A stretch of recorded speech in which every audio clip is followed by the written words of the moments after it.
recipes that we make, and we test them out on ourselves.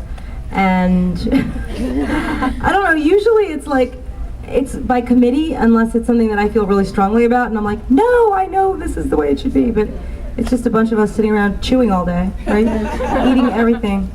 And there's like 20 boxes of food that come every other day into the office, so it's crazy. In addition to the recipe development, there's all the food that's sent to us to taste, and so there's a lot of eating.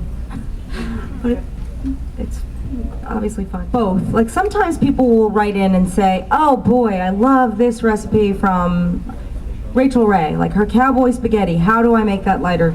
So we can go in there and work our magic and make an existing recipe lower calorie.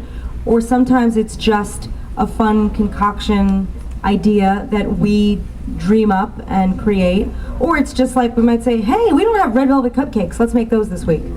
So, or sometimes I'll be driving by Carl's Jr. and I'll see a big giant Captain Crunch shake staring me in the face and say, that's like 900 calories, we can make one for 150, and we make them that way. So the recipe ideas come from many different places, including the subscribers, because now there are almost 700,000 people getting the daily emails. Wow. Which is a lot of people, and so we get a lot of feedback and a lot of people emailing in and just saying, hey, make this or that, or I don't know. They say everything, because you guys email a lot. I don't know if you've ever emailed, or if I've ever emailed anyone personally. Sometimes when I come to events and people say, I emailed you 7 times, and you only emailed me back twice.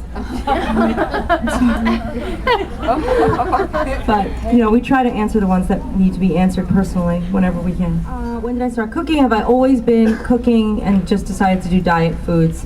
No, I've always been a little bit of a mad scientist. I'm not a chef. The first time my husband actually saw me cook was when the TV show Extra was in my kitchen shooting a segment. So that was shocking to him. He took pictures and sent them to my mother-in-law and all of that fun stuff. So I can't say I'm a chef, but I love food, and I always want to eat the foods I want to eat. So if I wanted onion rings, it was just a random Sunday, and I decided, well, maybe if I take Fiber One and put it in a blender, I can make a coating for onion rings and then we can bake it. I had seen my friends' moms when I was growing up make cornflake chicken. So I thought, well, Fiber One is lower in calories and it has fiber and it tastes pretty good, so why not try to make an onion ring out of that? And so a lot of these recipes are developed out of necessity and desperation and all of those fun things. And that's pretty much what drives me. But,